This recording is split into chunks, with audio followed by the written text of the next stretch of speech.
नमस्कार विद्यार्थी मित्रांनो. आता आपण पुढचा पॉईंट पाहू. तुम्हाला या अगोदर सिग्निफिकंट नंबर किती घ्यायचा ते तर समजलंच असेल, बरोबर आहे. आता पुढचा पॉईंट आपण पाहू, कॅल्क्युलेशन विथ सिग्निफिकंट फिगर, की कोणकोणते कॅल्क्युलेशन आपण सिग्निफिकंटशी करू शकतो. तर हे पण फक्त मित्रांनो लक्षामध्ये घ्यायचं आहे की काय नेमकं करायचं आहे आपल्याला, बरोबर आहे. आणि सोपं पण आहे. हे आपण बऱ्याचदा मॅथमॅटिक्समध्ये शिकताना वापरलेलं आहे. आलं का लक्षामध्ये? मॅथमॅटिक्स तुम्ही शिकला असाल तर त्या ठिकाणी वापरलेलं आहे. काय म्हणतो बघा तो, मी थोडंसं वाचून दाखवतो तुम्हाला. The final result of a calculation contain figure that are not significant. When this occur then final result round off. समजा एखादी संख्या जास्त याच्यात पॉईंटमध्ये दिलेली असेल तर तिला छोट्या संख्येमध्ये कसं रूपांतर करायचं त्याच्याविषयी काही सांगितलेलं. आता रूल बघा, रूल वाचतो.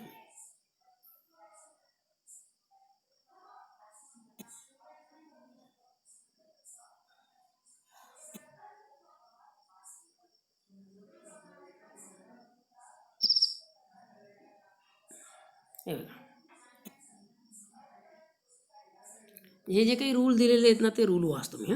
हे बघा काय म्हणतो तो पहिल्या रूलमध्ये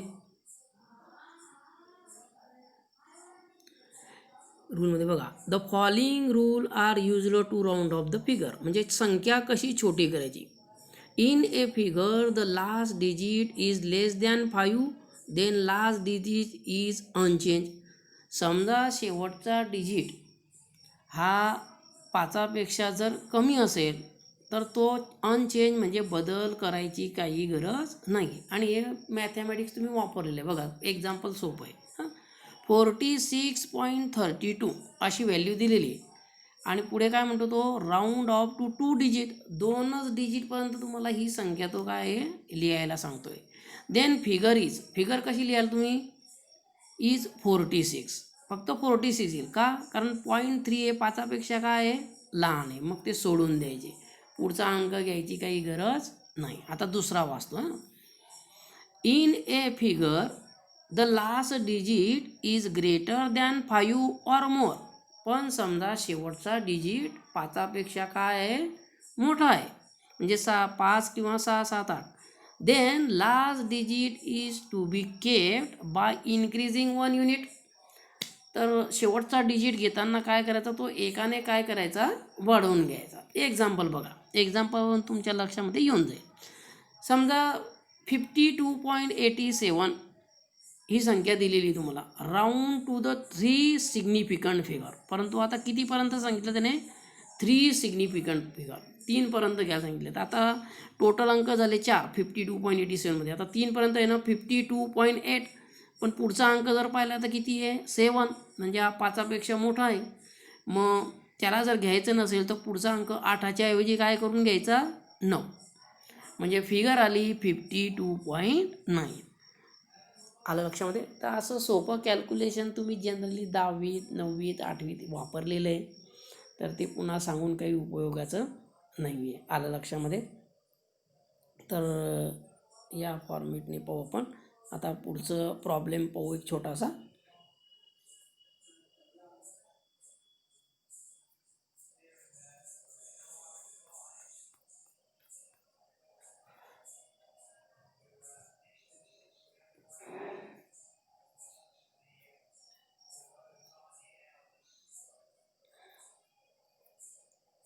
तर बघा प्रॉब्लेम असा आहे.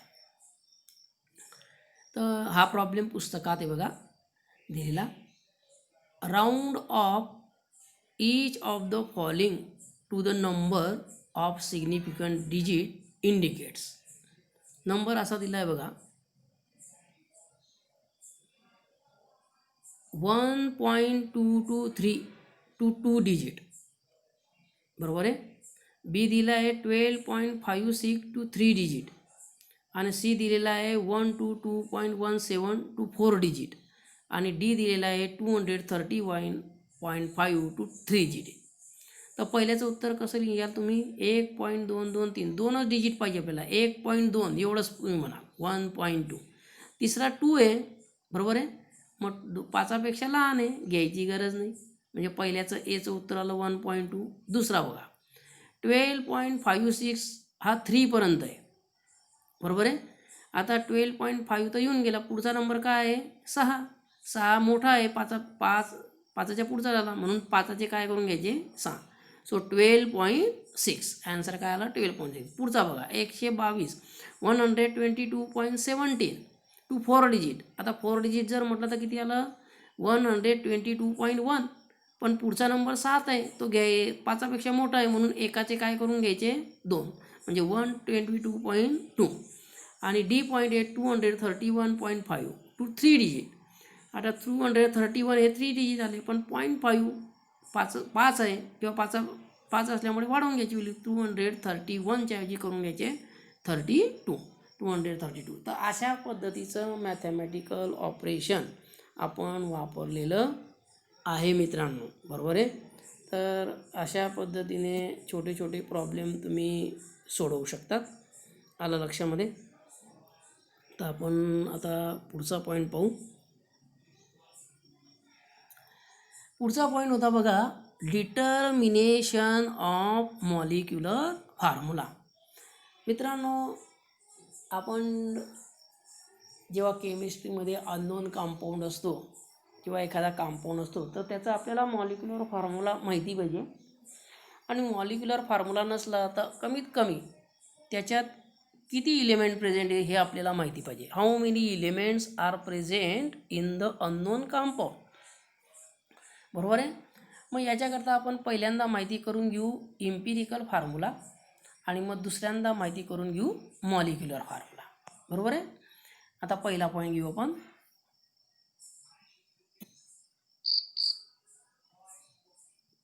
पहिला पॉईंट आपण घेऊ इम्पिरिकल फॉर्म्युला. आता इम्पिरिकल फॉर्म्युला कसा शोधायचा मित्रांनो हे आपण पाहू. समजा पहिलं एक्झाम्पल तुम्ही घेतलं ग्लुकोज.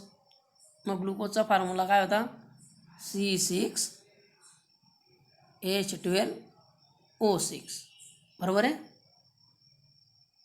अशा पद्धतीने तर फॉर्म्युला माहिती पाहिजे. मग काय करायचं मित्रांनो याच्यात बघायचे कार्बन किती आहे 6 हायड्रोजन किती आहे 12 ऑक्सिजन किती आहे 6. याला काय करायचं 6ने भागून घ्या बरोबर आहे.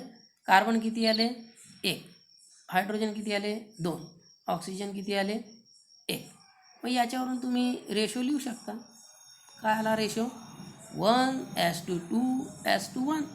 मग याच्यावरून इम्पिरिकल फॉर्म्युला लिहा. कार्बन किती आहे 1 वेळा CH2O. तर अशा पद्धतीने तुम्ही त्याचा इम्पिरिकल फॉर्म्युला म्हणजे सगळ्यात छोटा फॉर्म्युला किती आहे तो तुम्ही काढू शकता. आलं लक्षामध्ये. आता दुसरं एक्झाम्पल पाहू आपण. हायड्रोजन पॅरॉक्साईड बरोबर आहे.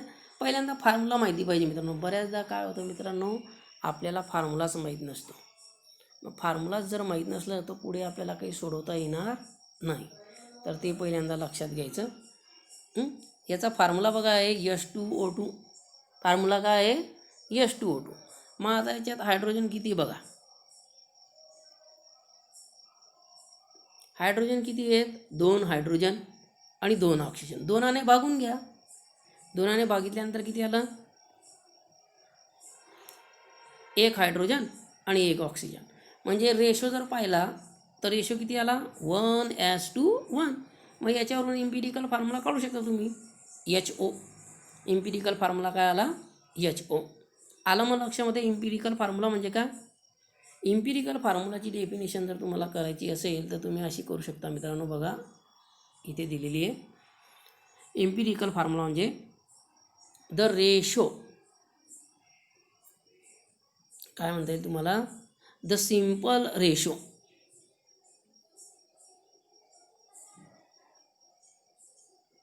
काय म्हणता येईल तुम्हाला the simple ratio of a different atom present in a molecule. जसा इथे दाखवला आहे बघा 1:2:1 दिसतोय 1:2:1. Is called as what empirical formula. त्याला तुम्ही इम्पिरिकल फॉर्म्युला म्हणू शकतो. आणि हा सिम्पल रेशो कशामध्ये असतो? ब्रॅकेटमध्ये होल नंबर. होल नंबर म्हणजे काय? 1 2 3 4 असे. 1.5 1.7 असं नाही. आलं लक्षामध्ये? तर 1 2 3 4 5 या फॉर्म्युला. तर अशा पद्धतीने तुम्हाला इम्पिरिकल फॉर्म्युलाची डेफिनेशन इथे करता घेऊ शकते. अजून एक खाली फॉर्म्युला दिला आहे बघा मित्रांनो, ऑक्झॅलिक ॲसिड H2C2O4. याचा जर तुम्ही रेशो काढायचा प्रयत्न केला तर तो असा येईल 1:2 1:2 2. आलं मग सगळ्यांना लक्षामध्ये आता इम्पिरिकल फॉर्म्युला म्हणजे काय? बरं, ठीक आहे. आता आपण काय करू मित्रांनो,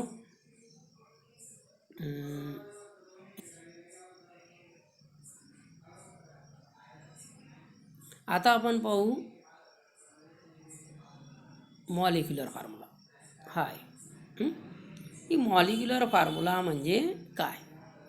तर याच्यात तुम्ही एक एक्झाम्पल घेऊ शकता मित्रांनो. मॉलिक्युलर फॉर्म्युला म्हणजे आता समजा मॉलिक्युलर फॉर्म्युला तुम्हाला विचारला, हायड्रोजन पॅरॉक्साईड असं एक्झाम्पल दिलं.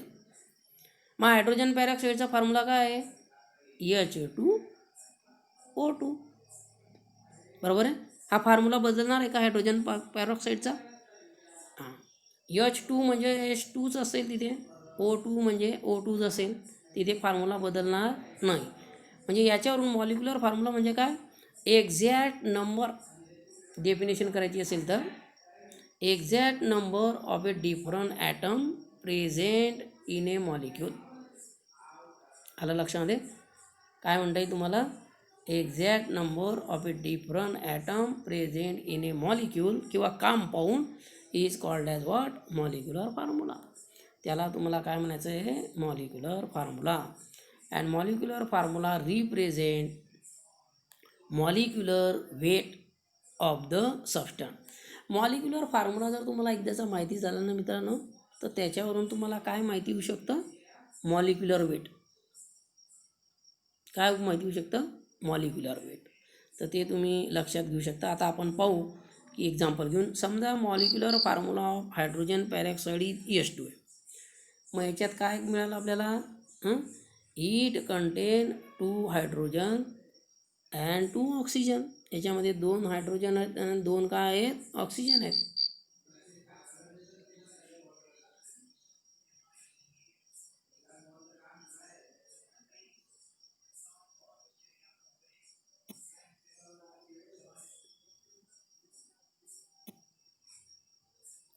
दोन हायड्रोजन आणि 2 ऑक्सिजन. मग याच्यावरून तुम्ही याचं मॉलिक्युलर वेट काढू शकता मित्रांनो.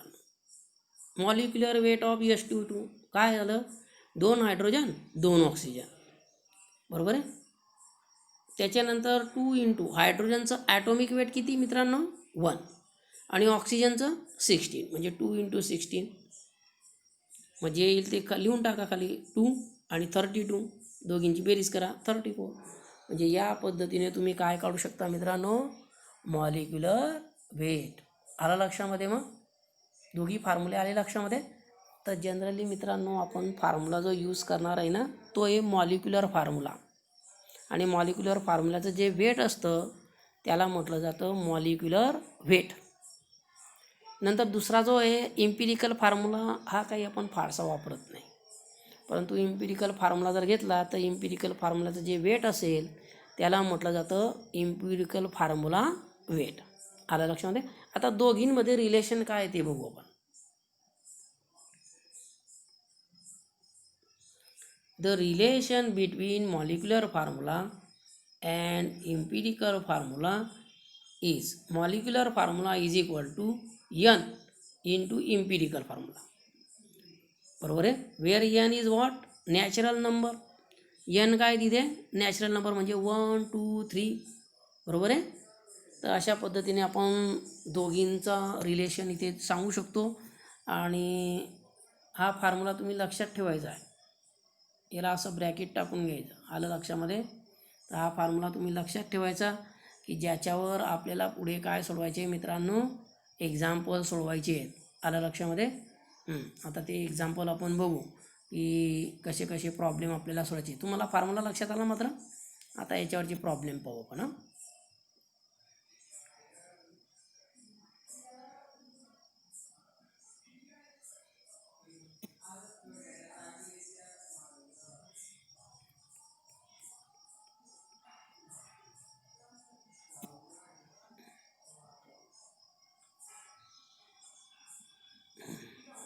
पहा मित्रांनो, आता हे प्रॉब्लेम पाहू आपण.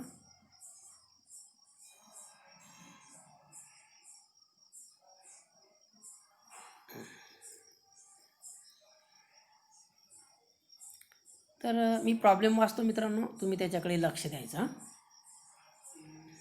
प्रॉब्लेम असा आहे बघा. An organic compound was found to be contain 40% carbon, 6.6% hydrogen. Then find its empirical formula. असं जर असेल तर त्याचा इम्पिरिकल फॉर्म्युला शोधून काढा. बरोबर आहे. आता इथे आपल्याला ऑर्गॅनिक कंपाऊंड दिलेलं आहे मित्रांनो, आणि त्याचं पर्सेंटेज दिलेलं आहे. मग जे जे माहिती आहे ना ते आपण अगोदर लिहू. पर्सेंटेज ऑफ कार्बन किती आहे? 40 लिहून टाका. पर्सेंटेज ऑफ हायड्रोजन किती आहे? 6.6 लिहून टाका. आता 40 आणि 6ची जर बेरीज केली तर ती किती झाली? 46.66. पण मित्रांनो पर्सेंटेज जर म्हटलं तर किती असतं? 100. मग आता तिसरा एलिमेंट जो आपल्याला घ्यायचा आहे तो आहे ऑक्सिजन. बरोबर आहे. उरलेला जो एलिमेंट असतो तो कोणता असतो? ऑक्सिजन. मग पर्सेंटेज ऑफ ऑक्सिजन काढू. आता ते 100मधनं वजा करा. 100 - 46.66 म्हणजे किती आलं? 53.54. तर असे 3 एलिमेंटचे पर्सेंटेज आपल्याला मिळाले मित्रांनो. बरोबर आहे. तर हे पर्सेंटेजचा आपण आता पुढे उपयोग करू इम्पिरिकल फॉर्म्युला शोधण्याकरता. ठीक आहे. तर एक इथे असं कोष्टक करून घ्यायचं मित्रांनो 4 ह्याच्यात. एलिमेंट, नंतर पर्सेंटेज, कॉम्पोजिशन किती पर्सेंट दिलेलं आहे बा, नंतर मोल्स रेशो किंवा ॲटॉमिक रेशो. आता तुमच्या पुस्तकात जो शब्द वापरलेला आहे तो आहे मोल्स रेशो. तर तो पाहून घ्यायचा. त्याच्यानंतर आहे सिम्पल रेशो. आता आपण पाहू एक एक. आता पहिला एलिमेंट घेऊ मित्रांनो कार्बन. किती पर्सेंटेज दिलं होतं याचं? 40. हे 40 लिहून टाका. दुसरा एलिमेंट मित्रांनो हायड्रोजन. किती पर्सेंटेज याचं? 6.6. तिसरा एलिमेंट मित्रांनो ऑक्सिजन. किती पर्सेंट याचं? 53.3. हे आपण इथे पाहिलं. ठीक आहे. आता याचा मोल्स रेशो काढू आपण. काय काढू? Moles ratio. बरोबर आहे. आता मोल्स रेशो कसा काढायचा? याचं कॉम्पोजिशन तुम्हाला दिलेलं आहे 40. बरोबर आहे. त्या 40ला कार्बनच्या ॲटॉमिक वेट म्हणजे 12ने डिवाईड करायचं. ॲटॉमिक वेट कार्बनचं किती आहे? 12. त्याच्याने डिवाईड करा. 40 / 12 किती आलं? 3.33. तो भागाकार जर केला तुम्ही तर. बरोबर आहे. 12 त्रिक किती होतात? 36. आणि पॉईंट द्यावा लागेल पुढे. 4 उरलेले असतात, पुन्हा तेच घ्यावं लागेल. ठीक आहे. आता आपण दुसरं पाहू मित्रांनो.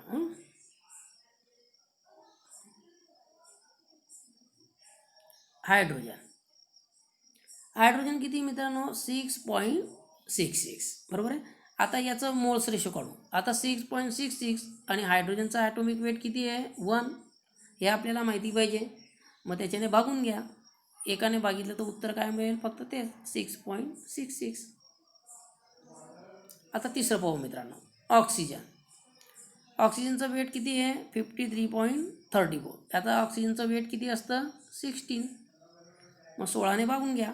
16 × 1 = 16, 16 × 2 = 32, 16 × 3 = 48 म्हणजे 3. पुढे तुम्हाला भाग जाणार नाही तर तो भाग तुम्ही सोडवायचा आहे. बरोबर आहे. म्हणजे ते आन्सर तुम्हाला मिळालं 3.33. आला मित्रांनो लक्षामध्ये आता. आता पुढचं तुम्हाला काढायचं आहे मोल्स रेशो. पुढचं तुम्हाला काय करायचं आहे? मोल्स रेशो नाही, सिम्पलेस्ट रेशो, की कमीत कमी काय रेशो येऊ शकतो. आता तुमच्याजवळ 3 रेशो तुम्ही काढले, 3.3, 6.6 आणि 3.3. मग याच्यात सगळ्यात लोएस्ट व्हॅल्यू कोणती आहे? तर 3.33. बरोबर आहे. सगळ्यात लोएस्ट व्हॅल्यू कोणती आहे? 3.33. याच्यापेक्षा खाली आलेला आहे का रेशो? नाही. मग पहिल्याला बघा असं घ्यायचं 3.33 / 3.33. उत्तर किती मिळालं? 1. दुसऱ्याला घ्यायचं 6.66, त्याला घालायचं 3.33ने. बरोबर आहे. उत्तर किती मिळालं? 3 दुणे 6, 2. हे असंच कळायचं, राऊंड फिगरपर्यंत कळायचं. 2.3 वगैरे असं काही म्हणायचं नाही. नंतर तिसरा आहे 3.3. त्याला 3.3ने भागून घ्या, किती आलं? 1. मग याच्यावरून तुम्ही इम्पिरिकल फॉर्म्युला लिहू शकता मित्रांनो. इम्पिरिकल फॉर्म्युला काय आला मग?